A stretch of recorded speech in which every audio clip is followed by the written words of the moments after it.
Bonjour à tous et bienvenue dans ce débrief express de Suède-France. Victoire 1-0 grâce à un but de Mbappé. Est-ce que c'est de la chance ou du talent? On vous laissera juger.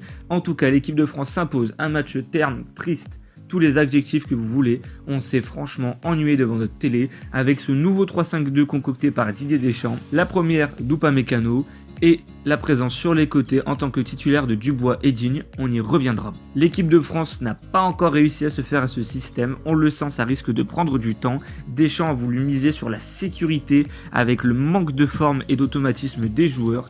Résultat dans le jeu, pas grand chose à se mettre sous la dent. Digne et Dubois sur les côtés ont raté énormément de centres ratés. On aurait peut-être préféré voir Ferland Mendy débuter plutôt que Digne. C'est un choix du coach. Au niveau des tops du match, Mbappé aura réussi à marquer, ce qui est toujours bien à prendre pour un attaquant. N'Golo Kanté, l'homme du match, le milieu de terrain de Chelsea a été présent dans tous les secteurs du jeu. Il a été encore une fois excellent et ça fait du bien de le voir revenir au top. Hugo Lloris, le capitaine français, a encore une fois su répondre présent sur sa ligne. Pas d'arrêt extraordinaire, c'est vrai, mais de la constance de sa part. Au niveau des flops, Giroud, on va pas tirer sur l'ambulance, mais le match de Giroud n'a juste pas été bon. Les centres ne sont pas venus. Il n'a pas su peser sur la défense suédoise. Et surtout Griezmann.